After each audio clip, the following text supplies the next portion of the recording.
Hey everyone, Mr. Tweet here. So in this video, we're going to talk a little bit about marginal analysis, right? You've already kind of gone through some slides. Hopefully you have an understanding of what marginal analysis is. That's where we're looking at the marginal cost and the marginal benefit.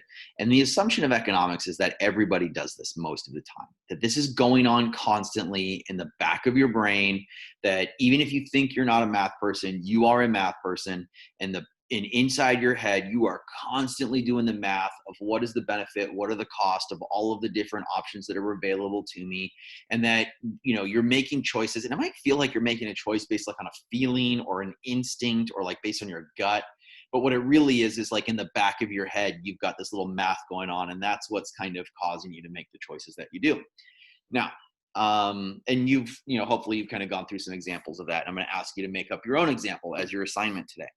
But one of the things I did want to talk to you guys about is that one area where people frequently kind of a common mistake that people kind of make in that math in the back of their head is sometimes people try to recoup something that we call a sunk cost.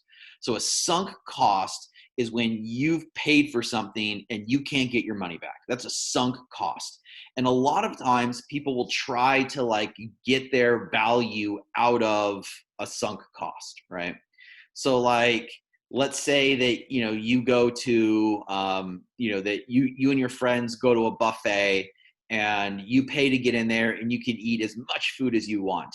And then you eat a little bit and you're like, this is not very good, right? Now, some people will be like, it's not very good, but I need to get my money's worth, or I'm going to keep eating to get my value out of this, or something like that. Or maybe another scenario, maybe you had planned on going to a concert, maybe with some friends, and you bought your concert ticket weeks in advance.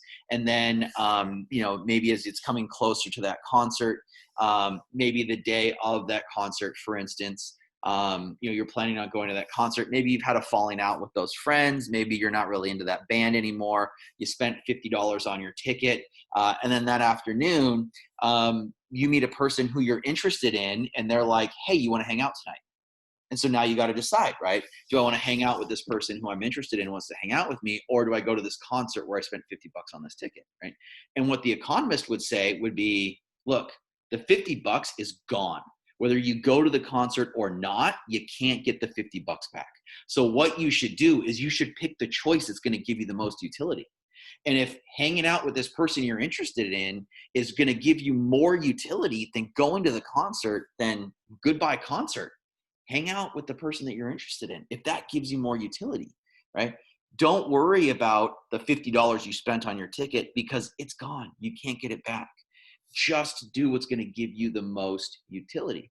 So like one area where you really frequently see this is in relationships. And people will oftentimes stay in a relationship with somebody that's not making them happy, that's not a good person to be with, that's not making them feel like they're the best person they can be. And oftentimes the reason that they give for why they're staying in that relationship is because they've been in the relationship for so long.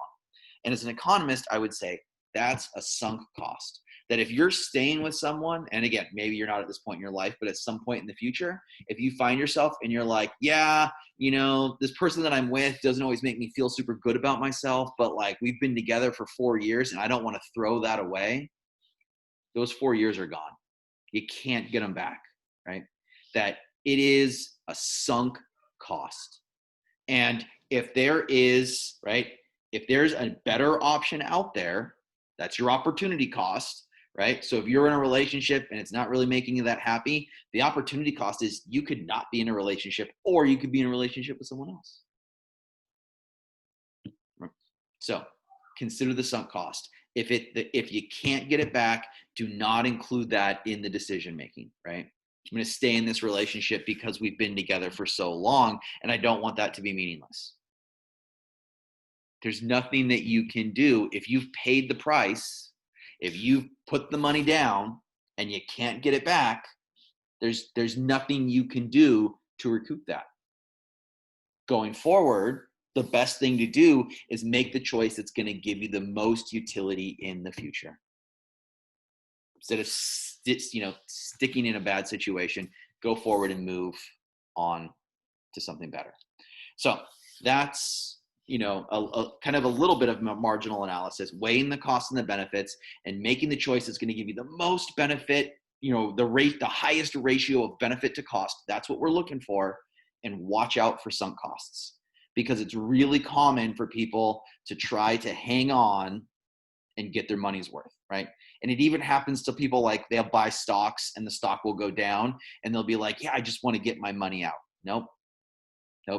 Past doesn't matter. What matters is the future. Is this stock, is it going to make you the most money, or is there another one out there that will make you more money? And if there's another one that makes you more money, then puke out your position and go get a new one. That's how you're successful. But if you try to recoup a loss that you've already paid for, that's a downward spiral path. So, a little advice from an economist. All right. See you guys in a minute with your assignment for today.